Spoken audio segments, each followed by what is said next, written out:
ఒక మనిషి తన నమ్మకాన్ని బట్టి దేవుణ్ణి మార్చుకుంటే పుట్టుకతో వచ్చిన కులం మారిపోతుందా?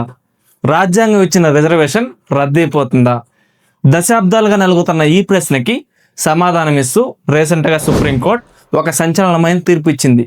ఒక ఎస్సీ వ్యక్తి క్రైస్తవం లేదా ముస్లిం మతంలోకి మారితే ఆ క్షణమే అతని రిజర్వేషన్తో పాటు ఎస్సీ ఎస్టీ అట్రాసిటీ చట్టం కింద ఉండే రక్షణ కూడా కోల్పోతాడు అని కుండ బద్దలు కొట్టింది. కానీ ఇక్కడే ఎవరికి అర్థం కాని ఒక పెద్ద లాజిక్ దాగుంది. మతం మారితే ఎస్సీల రిజర్వేషన్ పోతుంది కదా, మరి బీసీలు క్రిస్టియన్లో కన్వర్ట్ అవుతున్నారు, ఎస్టీలు క్రిస్టియన్లో కన్వర్ట్ అవుతున్నారు, ఓసీలు క్రిస్టియన్లో కన్వర్ట్ అవుతున్నారు, మరి వాళ్ళ రిజర్వేషన్స్ ఎందుకు బావు? రిజర్వేషన్స్ తీసేసే వాళ్ళు మతం మారిన వాళ్ళందరికీ రిజర్వేషన్స్ తీసేయాలిగా, ఇదెక్కడ న్యాయం? అసలు ఇదంతా ఎందుకు? అందరి పేర్ల వెనకాల ఉన్న తోకలు తీసేసి ఆ కుల వ్యవస్థ రద్దు చేస్తే ఆటోమేటిక్గా రిజర్వేషన్స్ పోతాయిగా. అసలు అంబేద్కర్ గారు రాజ్యాంగం రాసినప్పుడు రాజ్యాంగంలో దేని గురించి ఏమనుంది? ఈ వీడియోలో లాజిక్తో సహా మాట్లాడుకుందాం. గుండెల మీద చేసుకొని నిజాలు తెలుసుకోవాలనుకుంటే ఈ వీడియోని స్కిప్ చేయకుండా చూడండి. నమస్కారం, నా పేరు శ్రీకాంత్. మీరు చూస్తున్నారు శ్రీకాంత్ అఫీషియల్ యూట్యూబ్ ఛానల్. ముందుగా సుప్రీంకోర్టు లాజిక్ ఏంటో సింపుల్గా తెలుసుకుందాం. మన దేశంలో రిజర్వేషన్స్ ఒక్కొక్కరికి ఒక్కొక్క విధంగా ఇచ్చారు. ఎస్టీలకు రిజర్వేషన్స్ ఎందుకు ఇచ్చారు? ఎస్టీలకు రిజర్వేషన్స్ ఎందుకు ఇచ్చారంటే ఎస్టీ గుర్తింపు అనేది వారి అడవి జీవన శైలి, ప్రత్యేక సంస్కృతి, భౌగోళిక పరిస్థితుల ద్వారా ఇస్తారు. మతం మారినంత మాత్రాన వారి గిరిజన లక్షణాలు, వాళ్ళ ఆచారాలు మారిపోవు. కాబట్టి వాళ్ళ ఎస్టీ హోదా రద్దు కాదు, వాళ్ళు ఎస్సీ ఎస్టీ అట్రాసిటీ చట్టం కింద రక్షణ పొందొచ్చు.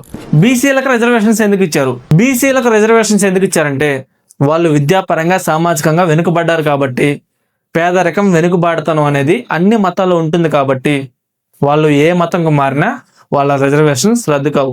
ఓసీలకు రిజర్వేషన్స్ ఎందుకు ఇచ్చారు? ఓసీలకు కూడా రిజర్వేషన్స్ ఏంటని మీరు ఆశ్చర్యపోవచ్చు, కానీ ఓసీలకు కూడా రిజర్వేషన్ ఉంది. అదే ఈడబ్ల్యూఎస్ రిజర్వేషన్.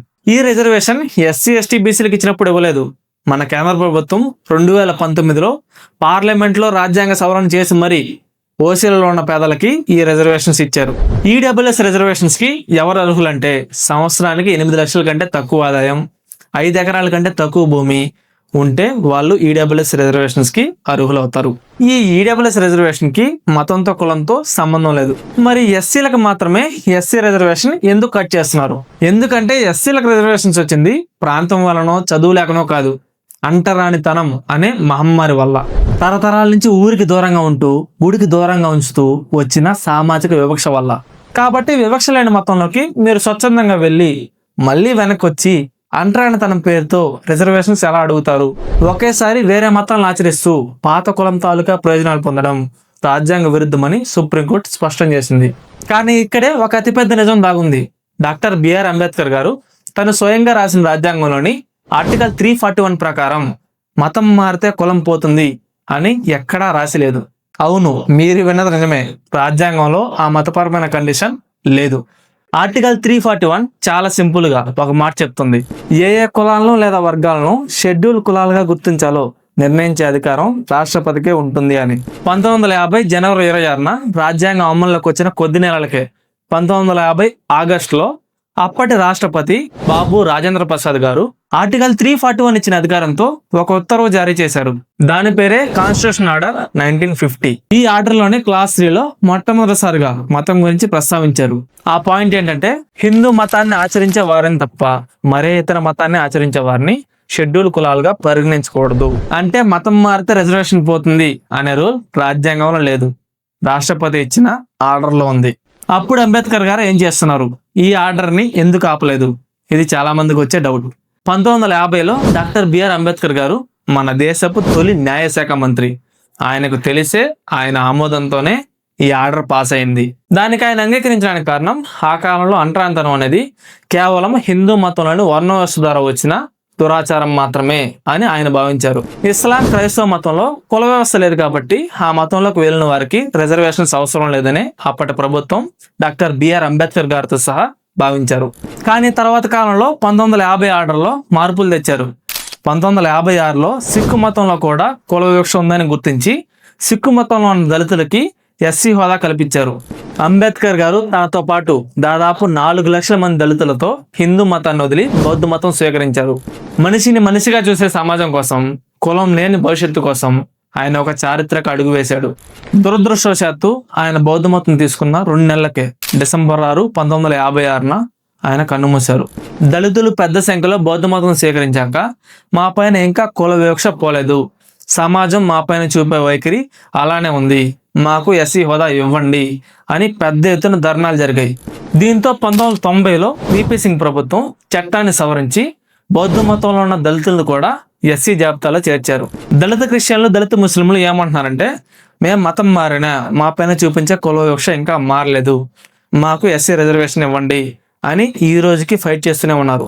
అప్పట్లో 2007లో అప్పటి కేంద్ర ప్రభుత్వం దళితుల సమస్యను తీర్చడానికి వేసిన జస్టిస్ రంగనాథ్ మిశ్రా కమిషన్ ఒక రిపోర్ట్ ఇచ్చింది. అదేంటంటే, ఎస్టీలకు ఇచ్చినట్టే ఎస్సీలకు కూడా మతంతో ఉన్న లింక్ని తీసేయండి, దళిత క్రిస్టియన్లకి, దళిత ముస్లింలకి ఎస్సీ హోదా ఇవ్వండి అని తేల్చి చెప్పింది.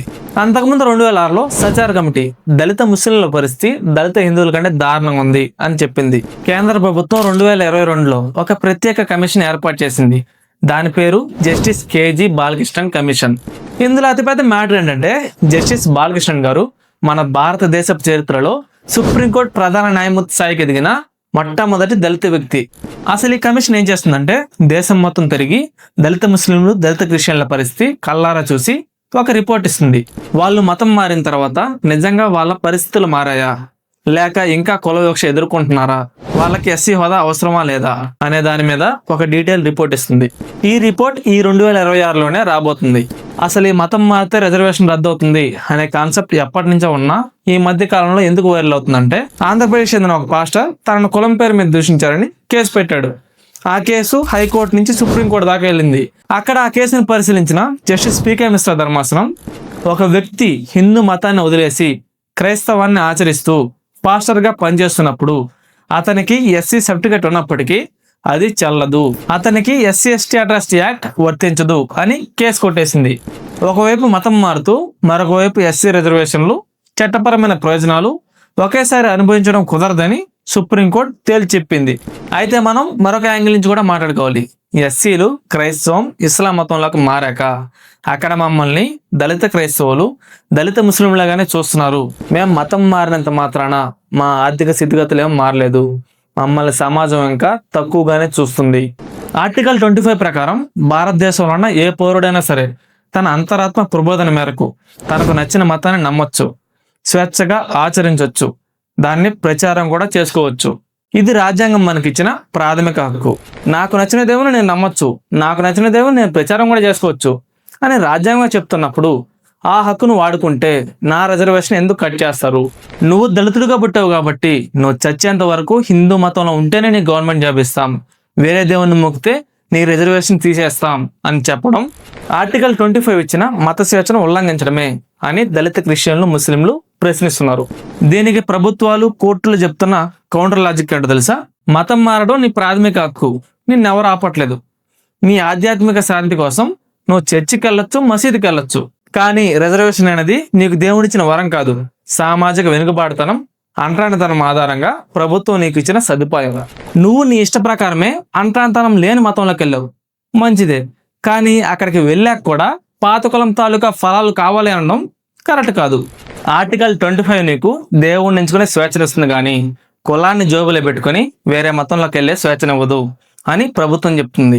ఒకవైపు మత స్వేచ్ఛ నా హక్కు అని ఆర్టికల్ 25తో దళితులు, మరొక వైపు మతం మారితే కులం పోతుందని 1950 ఆర్డర్తో ప్రభుత్వం. దశాబ్దాలుగా జరుగుతున్న ఈ రాజ్యాంగపరమైన యుద్ధానికి సుప్రీంకోర్టు తన తాజా తీర్పుతో ఒక ముగింపు పలకాలని చూసింది.